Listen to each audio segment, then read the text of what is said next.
Muy buenas tardes, en nombre de la Universidad de Medellín y de su sello editorial.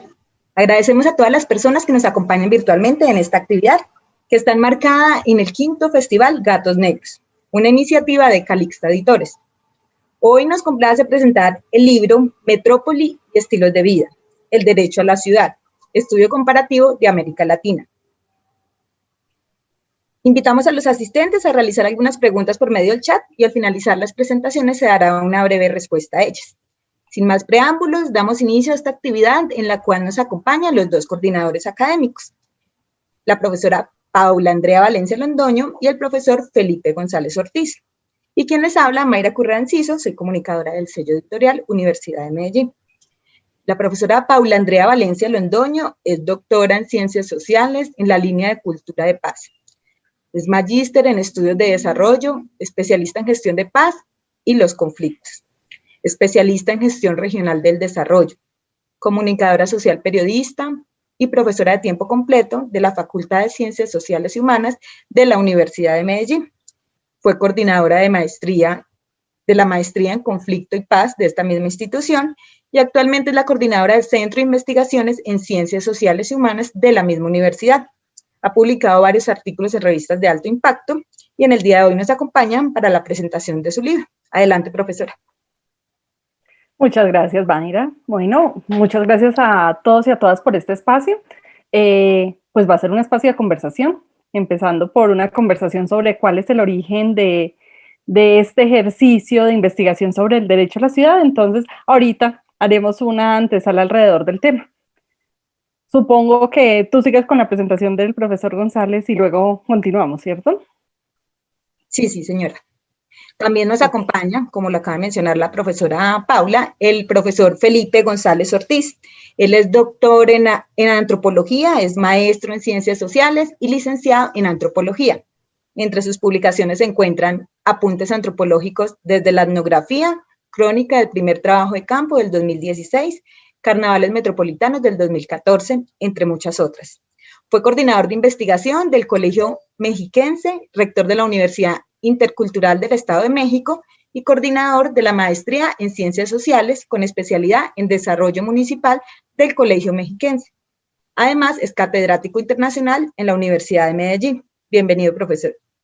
Muchísimas gracias. Aquí estamos para presentar y platicar alrededor de esta obra. Muchas gracias. Bueno, Mayra, como te comenté, pues la idea es que empecemos un poquito contextualizando el libro. Entonces, pues esa es la idea. Para el caso de la Universidad de Medellín, este libro parte de un programa de investigación que venimos desarrollando hace alrededor de unos 6 años, alrededor del tema de derecho a la ciudad. Empezamos con un proyecto de investigación con la Universidad de los Andes que trataba de recuperar las memorias borradas de los procesos de gentrificación en los centros de Bogotá y Medellín, y en esa lógica de recuperar esas memorias borradas, pues nuestros ejes de atención eran esas poblaciones que habían sido expulsadas de sus territorios y que por ende pues se habían marchado con la historia de la ciudad a cuestas, y entonces, bueno, trabajamos fuertemente con población habitante de calle, población en situación de calle, niños y niñas explotados sexualmente, que es una problemática bastante compleja para el centro de nuestras dos ciudades. Y bueno, en este ejercicio lo que tratamos fue de ver el impacto de esa presión inmobiliaria sobre esos habitantes tradicionales que construyeron el territorio de nuestra ciudad y que hoy se encuentran marginados de su desarrollo. Eso nos llevó luego a generar una alianza con Universidad de San Buenaventura, Colegio Mayor de Antioquia, además una alianza bastante interdisciplinaria porque en ella participaron, y eso es lo que vamos a hablar un poco con el profesor González ahorita, de la interdisciplinaridad en el libro, y entonces pues es reflejo de todo ese ejercicio que hemos hecho de diálogo con investigadores desde el área de ingeniería, básicamente ingeniería ambiental, arquitectos, diseñadores, sociólogos, que nos permitió nutrir este debate. Entonces, en esa lógica, pues los dos siguientes proyectos y el que estamos ejecutando actualmente, cambió de foco de atención, nos trasladamos a la periferia de la ciudad, nos trasladamos a la Comuna 8 de Medellín y la preocupación empezó a ser en función de las grandes intervenciones urbanas que ha tenido Medellín y que le han valido el sello de ciudad innovadora y el montón de premios que ha ganado la ciudad en estos últimos 10 años, pero que finalmente maquillan la cara de la periferia, en este caso de la Comuna 8, pero traen pocos impactos en materia de transformaciones sociales y de inclusión social en el territorio. Un tema muy paradójico porque además esa transformación estética que implica la intervención urbana también está trayendo como consecuencia un cambio en la percepción de los ciudadanos alrededor de su barrio, ¿sí? A pesar de que contrastando eso con los indicadores de calidad de vida, la transformación en muchos casos ni siquiera tenga un impacto positivo, sino que retrocede y las cifras en muchos casos son negativas.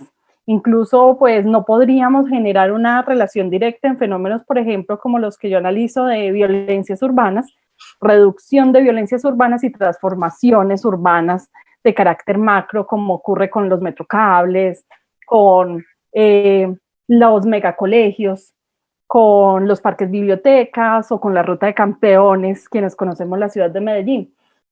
Entonces, eso nos lleva a pensar, bueno, en esa distancia que existe entre percepción ciudadana y construcción social del territorio y derecho a la ciudad entendido como apropiación y goce y construcción de ese territorio. Primero lo hicimos con todos los proyectos que había en Comuna 8, alrededor de 500 proyectos entre muy pequeños. 500 es un número muy grande, pero bueno, hay proyectos muy pequeños como mejoras de andenes, etcétera, pero también hay proyectos muy macro como Cinturón Verde Metropolitano, que era una intervención de toda la zona centro-oriental de la ciudad. Esos proyectos, entonces, empezamos a analizarlos en función del impacto que realmente habían tenido y de la percepción que los ciudadanos tenían de esa transformación. Y ahora, pues, estamos cerrando un proyecto que tiene que ver con sistemas de movilidad. Ahorita hablaremos con el profesor González porque su contribución en el libro tiene que ver con el tema de movilidad, que es una de las preocupaciones fundamentales en este asunto de derecho a la ciudad, ¿cierto? La movilidad que parte de otro de los capítulos de los que vamos a conversar, el tema de no lugares, una movilidad pensada como un proceso de tránsito simplemente y no de apropiación, y que pues tiene una interpretación bastante errada en función de lo que representa para los ciudadanos de nuestras grandes ciudades. Y bueno, Medellín es grande, pero no comparada con las magnitudes que podemos encontrar en México o incluso en el caso de Brasil que analiza una de nuestras profesoras de comunicación. Entonces, en esa lógica, pues la movilidad se convierte también en un escenario del desarrollo de la vida cotidiana. Y bueno, hoy estamos iniciando un proyecto con MinCiencias, bueno, un programa en el que ya tenemos nuevos aliados, Facultad de Ingeniería, Universidad de Medellín, sobre todo desde el programa de Ingeniería Civil, y Politécnico Jaime Sasaki David, y con ellos vamos a trabajar el tema de vinculación de las variables de vulnerabilidad social a una patente que ellos tienen que se llama EPADIN, que es para valoración del riesgo de movimientos en masa. Pero nosotros vamos a contribuir con la historia que tenemos en estos programas, con los análisis que tenemos sobre vulnerabilidad social y resiliencia. Entonces, bueno, esta es una contextualización un poco del libro, por qué surge el libro, de dónde viene y cuáles son nuestras apuestas alrededor del tema desde Medellín. Ya el profesor González nos contará de dónde viene su trayectoria en el tema y por qué surge el libro, ¿cierto? Que surge de una iniciativa muy interesante de hacer un encuentro latinoamericano alrededor del tema. Sí, así es. Si me permiten dar este contexto en particular, cuando de pronto nosotros entramos al proyecto, invitados por la doctora Paula Valencia, en este interesante proyecto sobre el derecho a la ciudad y los conglomerados metropolitanos, digamos, Y nosotros entramos porque acá en la Universidad Autónoma del Estado de México, en la que trabajo, teníamos una línea de investigación sobre metrópoli y cultura. Y entonces lo que estábamos nosotros observando es que el crecimiento metropolitano a partir de asentamientos de interés social estaba un poco abarcando y metiéndose en los pueblos tradicionales, y en este proceso de conurbación permanente había cambios culturales importantes en estos pueblos. Y es lo que estábamos investigando cuando de pronto surgió esta conexión con la Universidad de Medellín, que además, bueno, es un producto o es un subproducto de otros proyectos conjuntos que hemos trabajado fructíferamente y muy afortunadamente con la Universidad de Medellín, ¿no? Y entonces fue que en esa ocasión que organizamos acá en la ciudad de Toluca, donde está la universidad en la que yo trabajo, un encuentro internacional para hablar sobre el derecho a la ciudad. Y entonces allí hubo ponencias en torno a los procesos de gentrificación, por ejemplo, donde se están reapropiando las clases pudientes de los centros históricos de distintas regiones, y eso está cambiando las formas de apropiarse de la ciudad. Y la hipótesis con la que partimos es que cualquier transformación en la infraestructura urbana siempre deriva en una transformación de las prácticas y de las representaciones culturales de los usuarios o de los habitantes de la ciudad. Entonces, teníamos cuál es el modo de habitar la ciudad. Es decir, se puede habitar la ciudad de distintas maneras, desde un fraccionamiento residencial separado y con una frontera nítida respecto a los que viven afuera del fraccionamiento, un poco en lo que se ha denominado el gate community. O bien podría ser en una unidad habitacional de interés social, donde las personas acceden al mercado de vivienda con un crédito barato, o bien se puede estar en la ciudad viviendo en un barrio bravo, ¿no? En un barrio popular de carencia de infraestructura, etcétera, o en un pueblo que está experimentando el proceso de conurbación a la ciudad, por un lado. Por el otro lado estaba el planteamiento de la movilidad, que ya la doctora Paula mencionaba, porque la movilidad es muy importante en las ciudades. Generalmente las ciudades latinoamericanas están hechas para el uso del automóvil, y el uso del servicio público de transporte es completamente marginalizado.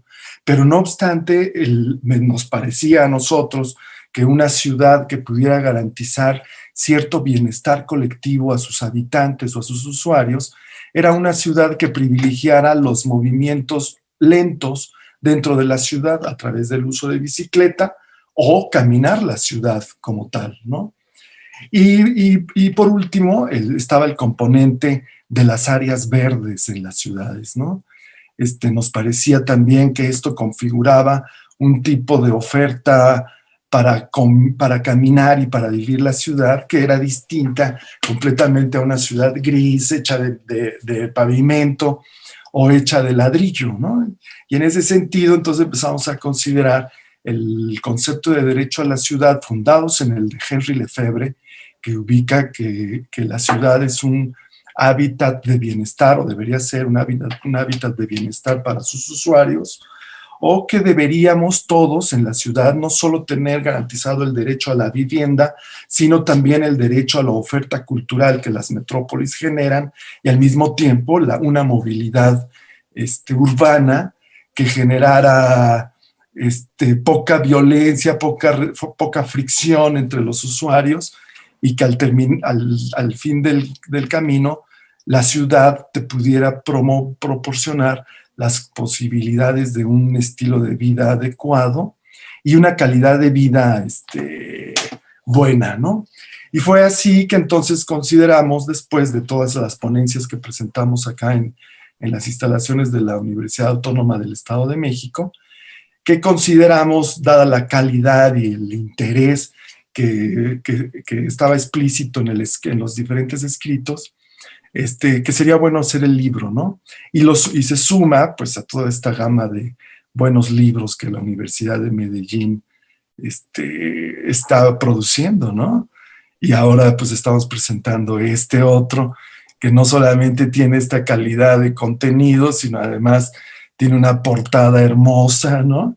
Y tiene una forma editorial que es realmente estética en los términos y muy acorde con el contenido del libro. Entonces yo pienso que podemos ver la carátula, ¿cierto? Y vamos revisando los capítulos y vamos conversando un poquito de ellos. Les voy a compartir pantalla. Sergio, no sé si tengo que hacer algo en especial o comparto simplemente. Ok, perfecto. Voy a compartirles pantalla. Disculpen, que esto siempre sale aquí a flote. Bueno, ahí está nuestra hermosa carátula. Además, porque justamente nos habla de eso que estamos conversando, ¿cierto? De esas memorias borradas de sus habitantes que construyen la ciudad y que realmente son las principales víctimas del proceso de gentrificación. Si hablamos de esas zonas de alta presión en nuestras ciudades, pero también son las principales, ¿cómo diría? No podríamos decir que víctimas, porque la política pública nos los vende como los grandes beneficiarios de esta inclusión social a partir de la renovación urbana, ¿cierto? Pero son el comodín para esas apuestas de construcción de ciudad que finalmente, pues, lo que hacen es ampliar una serie de servicios asistenciales, pero sin transformar la calidad de vida de sus habitantes. Entonces, la portada totalmente representativa de la discusión que plantea este libro. Y en materia de capítulos, pues encontramos esta distribución. Como les comentaba, algunos de investigación, que en ese momento estábamos trabajando, Universidad de San Buenaventura, Universidad de Medellín, Colegio Mayor, y entonces pues hay coincidencias temáticas entre el capítulo 1, el 2, el 4 y el, si no estoy mal, el 6, porque todos son derivados de ese proceso, es decir, son capítulos que van en función del tema, como dice aquí, de transformaciones urbanas en Comuna 8, pero leídas a partir de la idea de derecho a la ciudad, y lo que tratan es de valorar esos impactos sociales, ambientales y territoriales de esas intervenciones urbanas. Por eso entonces encontramos un primer capítulo que contextualiza ese proyecto inicial que dio origen a la conversación, que es escrito por Diana Valencia y es una evaluación de esos impactos desde una perspectiva muy arquitectónica, en esa lógica que hemos venido hablando de interdisciplinaridad. Diana es arquitecta, es docente de la Universidad de San Buenaventura y entonces nos amplía la discusión a partir de, sobre todo, el análisis físico-biológico de esas intervenciones urbanas. En el segundo capítulo intervengo yo con el tema de seguridad humana, entonces trato de leer ese derecho a la ciudad a partir de la seguridad humana, tratando de trascender la discusión de seguridad personal para comprender los 7 elementos que sugiere el informe de seguridad, perdón, el informe de desarrollo humano sobre seguridad humana, entonces tratando de comprender que en especial la seguridad comunitaria y la participación son los ejes de discusión de ese tema de aseguramiento de la dignidad desde el derecho a la ciudad. Les hablo del cuarto y nos saltamos al tercero para que ahorita el profesor González nos contextualice un poco los capítulos que vienen de México. El cuarto también es en esa lógica de el proyecto, en este caso es Hugo Villa, docente del Colegio Mayor de Antioquia, quien nos habla de esas transformaciones urbanas en la Comuna 8 y su análisis es específicamente sobre participación sociopolítica y derecho a la ciudad. Nos hace un recuento de los procesos de movilización, de acción colectiva que se producen en Comuna 8, sus impactos, pero también pues los sinsabores que deja la invitación, sobre todo en la administración municipal, a participar como un ejercicio más de legitimación que de realmente concertación en los procesos de inicio de estas intervenciones urbanas.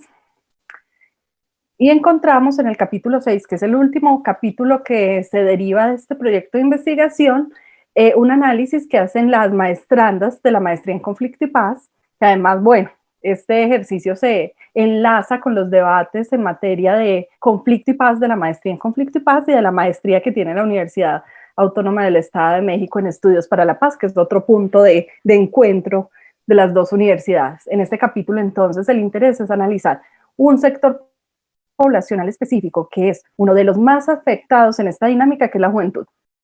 Y entonces estas dos magíster en conflicto y paz, que en su momento hicieron su tesis de maestría alrededor de este capítulo, Verónica y Luisa, pues lo que analizan es el movimiento cultural juvenil de la Comuna 8, que es un movimiento de resistencia frente a esas dinámicas de cooptación de los jóvenes en el proceso participativo que se ligó a los procesos de intervención urbana. Bueno, también la docente Nora Margarita Vargas, que hacía parte de este proyecto de investigación, aportó desde ese antecedente que les comentaba de análisis de la gentrificación en los centros urbanos, un análisis sobre gentrificación y neobarroco en el caso del centro de Medellín y en una intervención muy concreta que es la Plaza Cisneros y su conversión a Parque de la Luz. Entonces, en este caso, pues Nora nos habla de esas memorias que se borraron cuando se decidió hacer la transformación de la plaza, desconociendo su historia, ¿cierto?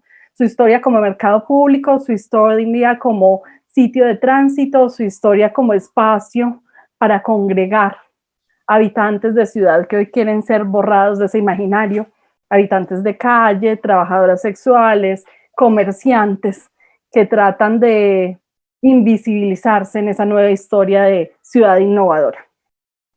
Esta es nuestra mitad colombiana. Bueno, nos falta el capítulo 9 que es sobre turismo y derechos ciudadanos, que lo construye la profesora de la Universidad de Medellín, de la Facultad de Comunicación, Ana María Suárez, y aunque no está vinculada a nuestro proceso de investigación, pues Ana María hizo su tesis en Brasil analizando el tema de turismo en un proceso comparativo Medellín-Río de Janeiro. Con eso cerramos los aportes colombianos y el resto, la otra mitad de nuestros aportes son mexicanos. Entonces, bueno, aquí nuestro invitado nos puede contextualizar un poco de la discusión y ahorita miramos los puntos de confluencia. Sí, gracias. Bueno, como pueden ver, el libro pues toma muchos temas propios de la ciudad y de las metrópolis, ¿no? Los temas estos con los que empieza el propio George Simmel, ¿no? Cuando empieza a hacer los planteamientos a principios del siglo XX sobre las formas urbanas y las maneras que generan las interacciones sociales. Cualquier cambio en la arquitectura genera cambios en las prácticas de las personas que habitan en las ciudades, genera procesos de integración o genera nuevos procesos de desintegración en función de las intervenciones arquitectónicas o en la infraestructura que se planteen en las ciudades, ¿no? Y esto es un punto muy importante que no solamente puede ser leído a través de la arquitectura o de las intervenciones constructivas en la infraestructura, sino incluso también en los nombramientos que los gobiernos hacen sobre distintas zonas de las ciudades, que es el ejemplo que pone Fernando Nava en su capítulo sobre... Ahí está, superando la arquitectura del distanciamiento a partir del fundamento de lugaridad, ¿no? Entonces, él lo que dice aquí es que los gobiernos pueden generar nombramientos a distintos lugares de la ciudad, y estos nombramientos, solo el simple nombramiento, por ejemplo, como pueblo tradicional o como barrio mejorado o como barrio intervenido para la integración colectiva, etcétera, ese nombramiento ya cambia la conducta de las personas que habitan en ese lugar.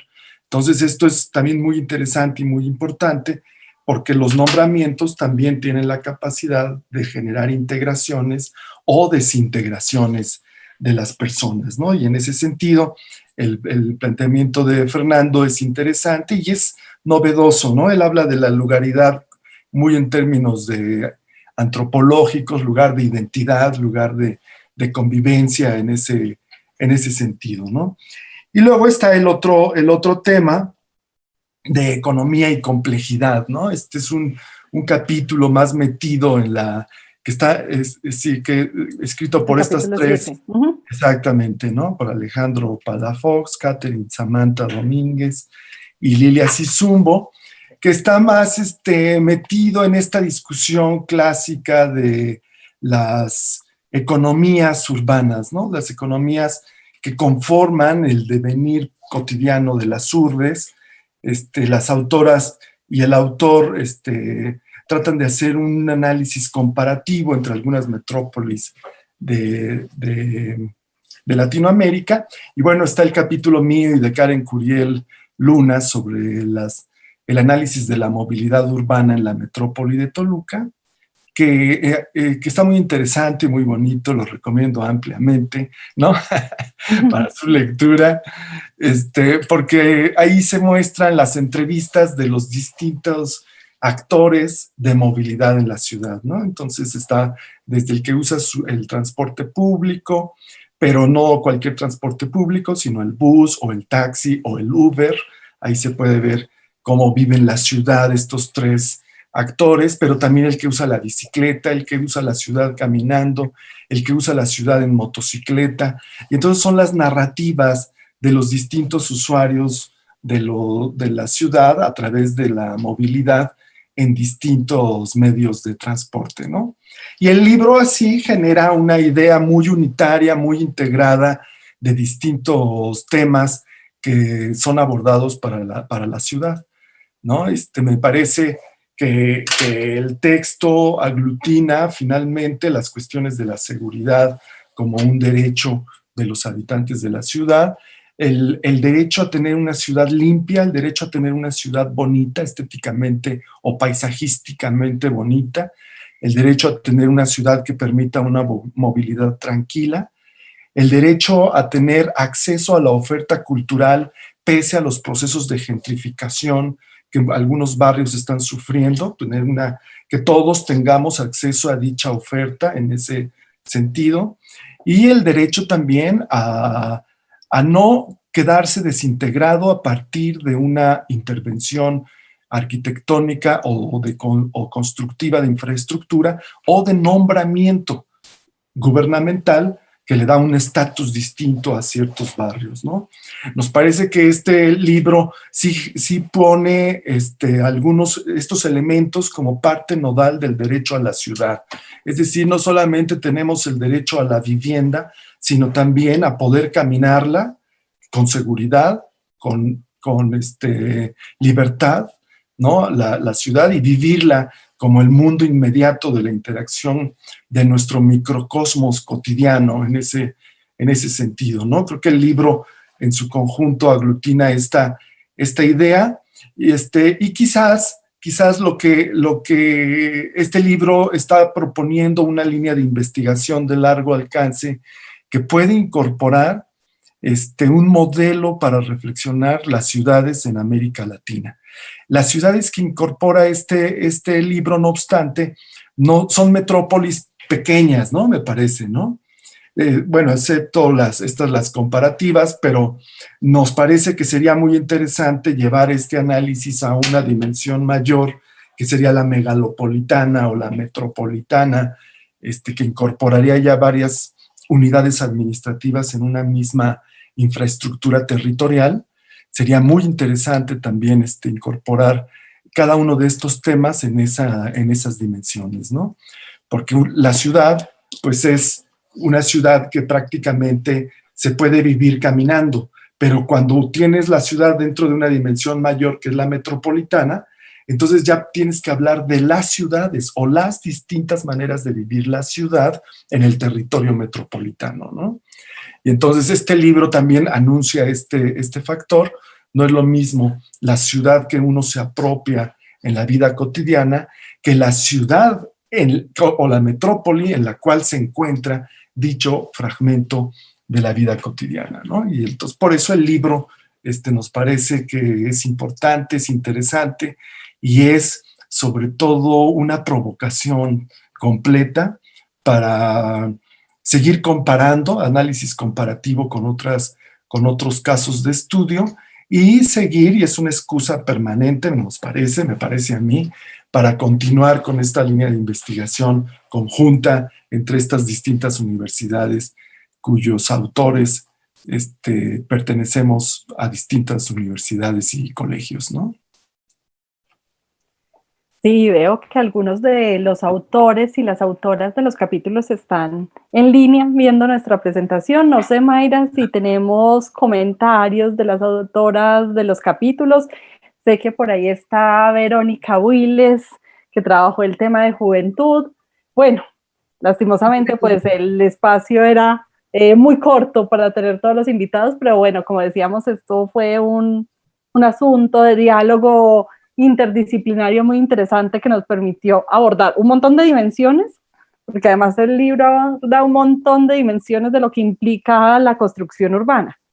Y en esa lógica que planteaba el profesor de pensar en un análisis metropolitano, por ejemplo, para el caso de Medellín, quedamos en deuda, porque realmente, por ejemplo, esta discusión sobre el tema de movilidad, que además, pues yo pienso que es muy importante destacar que el capítulo de movilidad urbana en Toluca tiene una perspectiva de género muy bonita que de pronto nos puede contar un poco, porque la lectura es desde, pues nosotros en Medellín hablamos de seguridad, de derecho a la ciudad para las mujeres y de seguridad pública para las mujeres, y es parte de la discusión, ¿cierto? De la movilidad como ejercicio de libertad, ¿sí? Como la pregunta por esa movilidad termina siendo si nos sentimos cómodas y seguras movilizándonos en el espacio urbano. Y cuando ampliamos la dimensión a lo metropolitano, el problema también se agranda. No sé si nos quieres comentar un poco de ese ejercicio tan interesante, porque es una mirada totalmente femenina a la aproximación de ciudad, que es algo escaso porque se supone que la ciudad es una ciudad casi impersonal, sin género, y realmente no es así. Sí, cómo no. Cuando hicimos las entrevistas, descubrimos completamente que la movilidad en las ciudades es completamente, radical y absolutamente más complicada para las mujeres. Las mujeres siempre sufren más violencia en cualquier forma que se muevan en la ciudad. En el transporte público ni se diga. Prácticamente es estar consciente de que algo te va a pasar cuando usas el transporte público en la ciudad de Toluca. Un tipo de transporte que disminuyó este peligro, digamos, este malestar en la movilidad, es el transporte de la universidad, que lo hizo en la metrópoli. Y entonces generaba una mayor cordialidad, y esa fue una salida muy importante para vivir la ciudad. Pero las mujeres que caminaban la ciudad eran todos los días recibir algún tipo de acoso dentro de la ciudad. Andar en bicicleta también era un problema, aunque había automovilistas que cuidaban a las ciclistas mujeres más que a los ciclistas hombres. Entonces eso también era interesante, no deja de ser peligroso para los dos, pero cuidaban más a las mujeres, eso también resultó, y ustedes lo van a poder ver en el capítulo. Y bueno, y el auto era la única alternativa posible para una movilidad más o menos tranquila en la ciudad de Toluca para las mujeres, ¿no? Y el método que utilizamos fue precisamente el de la entrevista a cada uno de diferentes usuarios, tipos de usuarios de movilidad urbana en la ciudad, con la hipótesis plena de que una ciudad que tiene una movilidad, tiene una infraestructura para una movilidad lenta, ya sea caminando o en bicicleta, es una ciudad más acorde con la tranquilidad y con el derecho a la ciudad, ¿no? De lo cual Toluca está lejísimos de lograr, ¿no? Y no creo que ninguna ciudad de México tenga esas posibilidades, ¿no? Y es muy complicado porque incluso los carriles de bicicleta que se han realizado en Toluca siempre están peleándose los ciclistas con los automovilistas que se estacionan adentro o que se meten o que llegan y agarran sus bicicletas y se las avientan a un lado. Y lo mismo pasa en la Ciudad de México, en la Ciudad de Guadalajara, en la Ciudad de Monterrey, que son más o menos las ciudades que han querido implementar las bicicletas. Entonces asistimos a un mundo donde la urbe está construida para los automovilistas, pero no piensa en los otros tipos de movilidad, ¿no? Y eso me parece que es hace al capítulo interesante y le da este carácter de incorporación de la narrativa femenina en las distintas modalidades de movilidad urbana que nosotros identificamos, que lo escribió con Karen Curiel Luna, ¿no? En ese tiempo era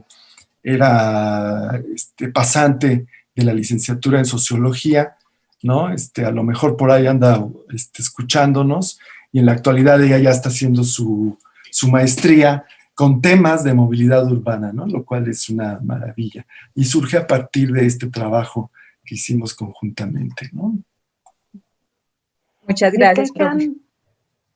Es que quedan un montón de cosas, Mayra, no sé cómo estamos de tiempo, pero hay un montón de cosas pendientes, ¿cierto?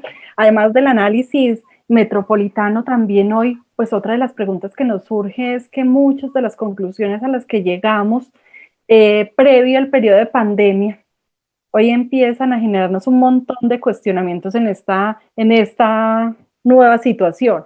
El tema de movilidad, ¿cierto? Y entonces vemos las problemáticas que hay en materia de movilidad, en una movilidad que hoy trata de incentivar el uso de medios alternativos y entre ellos la bicicleta en ciudades en las cuales realmente es totalmente inviable el uso de la bicicleta, ¿sí? Y también, por ejemplo, en el caso de Medellín, nuestra preocupación era porque ante el déficit de espacios al interior de las viviendas, por el alto nivel de hacinamiento de las poblaciones en zona de periferia, pues concluimos que la habitabilidad era un concepto que no se podía leer solo desde el hecho arquitectónico y como interna a la vivienda, sino que se expandía al espacio público, se expandía a esa habitabilidad externa, a esa habitabilidad urbana que construyeron estos proyectos con sus grandes obras de infraestructura, pero hoy, por ejemplo, en el periodo sobre todo más duro de confinamiento, lo que hicimos fue reversar a la población a su vivienda como único espacio habitable, y entonces eso con todas las implicaciones que tenía en materia de reducción de calidad y dignidad, en materia de vivienda y de relación con el territorio. Entonces ahí surgen un montón de preguntas también frente a estas ciudades que realmente tienen un montón de condicionamientos para poder desarrollar ese derecho a la ciudad y por eso nunca lo alcanzan. Sí, no sé ustedes qué han pensado alrededor del tema de esta discusión tan amplia cuando entramos a un periodo de pandemia que nos pone un montón de retos. Sí, ese es también es un factor clave que lo estaba yo reflexionando acá en México, donde precisamente la vivienda en tiempos de pandemia no se ha traducido como un lugar de hospitalidad. Uh-huh. Y entonces los feminicidios, por ejemplo, en México, que ustedes saben que México tiene quizás una de las tasas, junto con Argentina, más altas de feminicidios, han ido a la alta de una manera impresionante. Entonces uno le teme más a la pandemia de la violencia feminicida que a la propia pandemia del coronavirus, ¿no? Entonces esto es un factor clave, o sea, ¿qué tipo de vivienda se está construyendo para los sectores de distintos niveles económicos? Que de pronto la vivienda no se convierte en un lugar de hospitalidad y de comunicación fraternal entre las personas. Y entonces ahí no solamente no estás generando el principio del derecho a la ciudad, sino ni siquiera el derecho a tener una casa que te genere un abrazo, que te genere la hospitalidad que se requiere para vivir tranquilos, ¿no? Sí, ese es un factor y un punto muy interesante. Y por otro lado, la movilidad, el miedo a la infección nos genera el acrecentamiento del uso del automóvil. Pero los que no lo tienen, entonces de pronto subirte al transporte público es más riesgoso que usar la bicicleta, pero la ciudad no está hecha para el uso de la bicicleta, aunque sus dimensiones lo permitirían. Entonces, esas son preguntas que la propia pandemia, como bien dice Paula, nos ha generado en este proyecto de investigación, ¿no? Que sería muy interesante escribir el segundo libro. Sí. Pues claro, preguntas quedan un montón para el segundo. Totalmente. Sí, esperamos generar pues, un nuevo espacio justamente para responder como a todos esos interrogantes. Yo también tenía uno en cuanto a la moto, porque hace 2 años tuve la oportunidad de viajar a México y noté la diferencia en una ciudad como esta, donde las motos están por todos lados, y el contraste con Ciudad de México, Puebla y Cuernavaca, donde no se veían como acá. Y eso fue como algo que nos llamó la atención con unos amigos mexicanos cuando ellos vinieron a Medellín y notaban como la ausencia de ese vehículo en México, por lo menos que no se veía tanto, no sé por qué se da ese fenómeno, pero aquí en Antioquia, digamos que sí, es uno de los principales medios de transporte. Sí, en Antioquia y en Quibdó, ¿no? ¿No? Que ahí podríamos hacer otra discusión del comparativo entre Medellín y Quibdó.